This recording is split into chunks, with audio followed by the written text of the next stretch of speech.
All right, guys, we are back in my garage for another video, and today we're going to be talking about boost control. I know this is something that I've talked about in several of my previous videos, or kind of like in bits and pieces as I've been making this content, but I kind of wanted to pull all of my thoughts together in one focused video because a lot of you guys are still asking me questions about what you're looking at when you're reading your logs. And even if you've had turbocharged cars before and you know how turbocharged engines work, it's still a little bit confusing because naturally, even though turbos have been around for decades, BMW decided to reinvent the wheel with how they actually implemented turbos and boost control on the B58 engine. So in this video, I'm just going to share with you guys what I know. So hopefully this gives you a little bit better of an understanding of what you're seeing in your logs, whether you're logging off-the-shelf maps or custom tunes. And yeah, hopefully you guys find this video useful.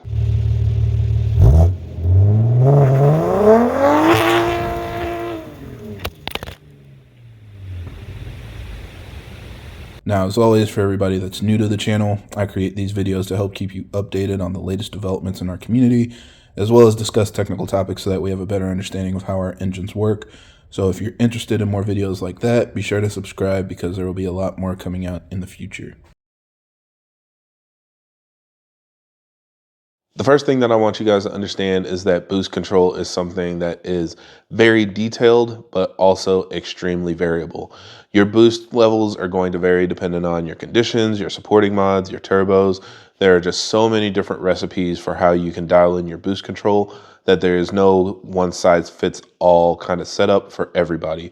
So if you're comparing logs to your friends, wondering why you're able to make more boost than them or why they're able to run less duty cycle and things like that, it's not really something that you can compare apples to apples unless you're literally in the same car on the same road at the same time with everything being equal. There are so many little differences in your setups that can cause differences in how your boost comes in as well. So just keep that in mind. It's not something that you can just compare with everybody. Generally, the best practice is to look at your own before and after logs, compare with things over time, and that'll give you the best representation of how your car should be performing and if everything is as consistent as it should be. So let's go ahead and talk about the actual boost control itself. Now, the first thing, and probably the most important one most people know about, is your wastegate. And the way that your wastegate works is it basically controls how much boost pressure your turbo will create based on the settings of your wastegate. Now, your wastegate itself is basically a hole on the exhaust side of your turbo. You all should know that the way a turbo works is exhaust gases flow over the turbine wheel, and that in turn rotates the compressor wheel so that it can suck in air, create positive boost pressure, and force that air into your engine. So all of the exhaust gases flowing over your turbine are the most critical portion to actually creating boost. And so your wastegate is what controls that. With a hole in your exhaust, it can basically open up and allow the exhaust gases to bleed off so it's not putting all of that energy into the turbine and reduce how much boost your car is making. On the other hand, if your wastegate is closed and seals up that hole, it'll force all the air over that turbine wheel. So that means you maximize how much boost pressure you're running. It spins the compressor wheel as fast as possible. So throughout the entire rev range, you'll be making as much boost as you can. Now, while that might seem like a good thing, it's something that can put risk on your turbo because every turbo has a limit. You can overspin the wheel. So the good news is that your wastegate is variable. The 100% position is when it's fully closed, whereas its 0% position is where it's fully open, and you can set it anywhere within that range depending on how much boost you want to run and to keep the turbo in a safe operating range. Now, usually that's somewhere in like the mid 90s wastegate duty cycle. Sometimes with bigger aftermarket turbos, I even see people run higher, 97, 98% wastegate duty cycle. It just kind of depends on the turbo itself. But, you know, usually that's kind of the safe range where people try to stay in the low 90s or maybe the mid 90s to keep it all safe. You'll also see that wastegate duty cycle varies as you go through the rev range. So if you floor it down low, do like a full pull at 2000 RPM, wastegate duty cycle is probably at 100% because you want to build as much boost as possible as quickly as possible. So that'll reduce your spool time and help just ensure that your boost comes in as quickly as it can. However, once boost does start coming in, then your wastegate duty cycle should drop to try to keep boost at a static level. So if you want 18 PSI, it'll probably run at 100% until you get maybe 10 or 12 PSI. And then it'll begin to drop to, 95, 90, 85, wherever it needs to get to to try to hold 18 PSI for as long as you want it to. So again, it varies a lot. It depends on your supporting mods and the ambient conditions, but that's generally how it should look when you look at a log. Now, another unique thing with the B58 is it has an electronic wastegate, which is more common now, but definitely older engines, BMWs and, other older turbo engines all used pneumatic wastegates. So it had a bunch of vacuum lines going to the boost piping and to your turbo to try to control how much boost was going to the turbo. And you could run an aftermarket boost controller to dial that in exactly how you wanted. On our cars, we have an electronic wastegate, so all of that is controlled by your tune. It is literally just a small little electric motor that pushes out a little flap and opens and closes that flap to control your boost levels. So it works very quickly.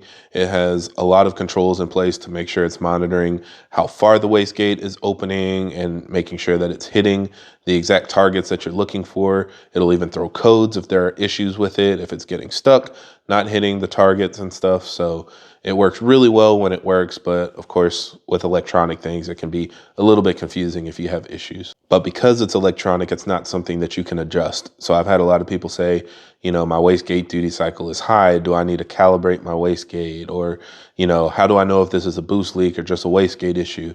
And generally speaking, your electronic wastegate just works. It calibrates every time it starts the car. It figures out the start and stop position, and then it's going to adjust based on the readings that it got.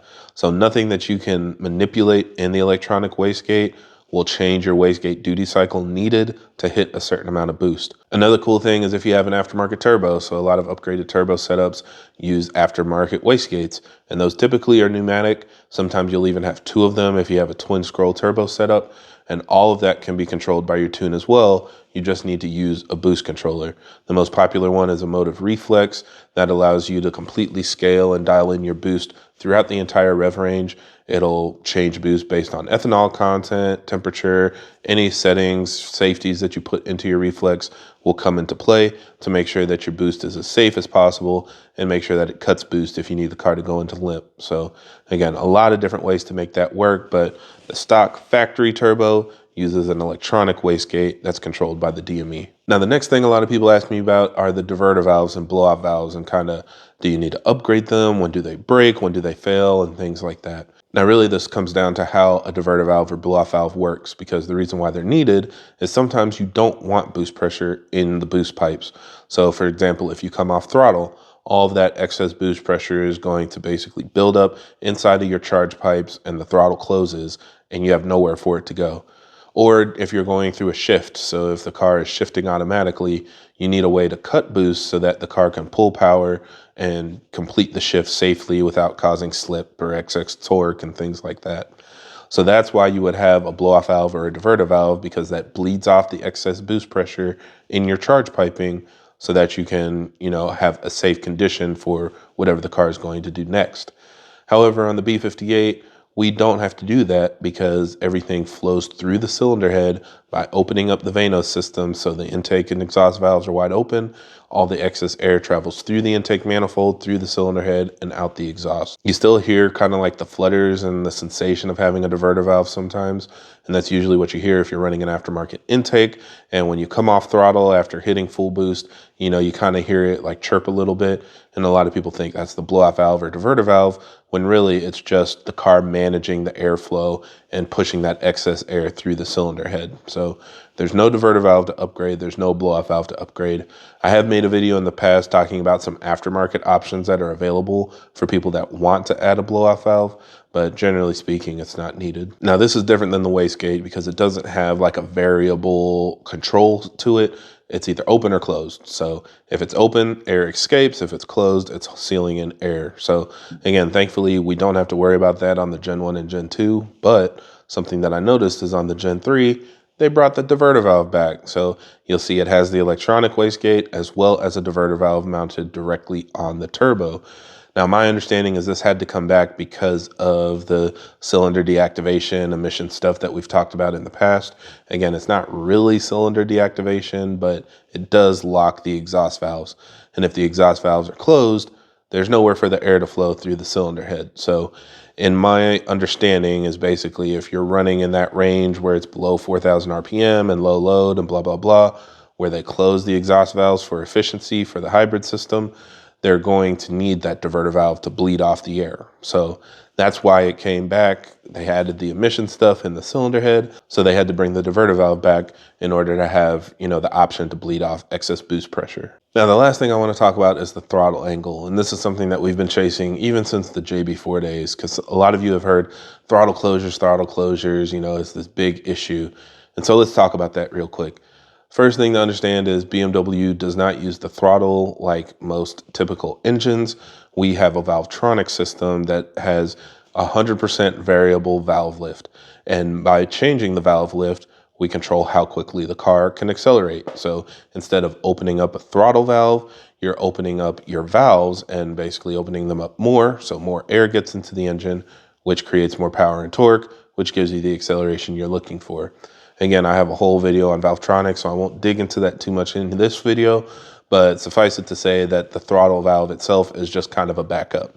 Now, everything that I've read basically indicates it's at 100% open most of the time. It's only there for a backup if you have a Valvetronic issue, then it can operate as a normal butterfly valve and open and close based on your pedal. But for us, it also has an additional thing where it is helping control boost pressure. So again, for example, if you set your wastegate duty cycle to a certain percent and your car tries to build that boost and you're looking for 18 PSI and it hits 20, well, there might be a risk there. Maybe that 20 will cause your clutch to slip. Maybe that 20 will cause your engine to get damaged. So the car tries to protect itself. So if it sees 20 PSI coming out of the turbo, what it can do is close the throttle and limit how much air actually makes it through the intake manifold and into the engine. And that's what you're experiencing when you have a throttle closure. You'll kind of have that sensation of really quick acceleration, a lot of torque, and all of a sudden it feels like it pulls back a little bit. That's the car protecting itself to hit the target boost pressure that you're looking for, while the turbo was just trying to party and give you a lot of excess power. So that's what we're experiencing. The throttle will close a little bit to limit boost. Once boost comes down and the wastegate duty cycle adjusts and gets you to where you want it to be, then the throttle can open back up again. And the goal is to make sure the actual boost pressure getting to the engine is at the target and not above any limits that are set in the DME tune. So that throttle does have an additional backup where it's controlling boost, not so much controlling boost at the turbo end, but controlling how much boost actually makes it to the engine. So lots of stuff going on there, but suffice it to say, if you do see a throttle closure, it is absolutely normal. It's just the car trying to protect itself. In a perfect boost control scenario, you wouldn't have to deal with that. Your wastegate duty cycle and everything would just perfectly put out the boost pressure that you're looking for. But if you get your tune dialed in the summer and now it's winter, or you're just running an off-the-shelf map that's designed to work for a million different cars and yours just has your unique conditions, you're not going to see perfect boost control all the time. So it's normal to see some wastegate duty cycle variation. It's normal to see some throttle closures. All of these things are normal, especially, as you're monitoring it in your logs, you'll be able to tell that it's within the system's capacity and limits to adjust. Now, if you're seeing really wonky things like wastegate duty cycle just bouncing up and down, huge throttle closures that stay closed throughout the entire pull and stuff like that, that's where I would go back to your tuner and request, better setup, at least for whatever conditions you're in, so that you're not dealing with that, because you don't want it to have throttle closures all the time. That makes the turbo work harder than it needs to. You definitely don't want to have wastegate duty cycle way off, because now you're relying on throttle closures to actually control your boost when that's really more of a backup. So in my opinion, that's kind of how I would approach things. If there's some variation, it's okay. But if it looks like it's leaning on the system to fix the tune issue, then it's probably a good idea to reach out to your tuner. But yeah, that's kind of the gist of it. Again, it's a very deep rabbit hole. So if you guys want to get more detailed in the future, let me know and I can make another video. But for now, I think that's it. So thank you guys for watching, and I hope this helps. And if you have any other questions or comments, leave them down below.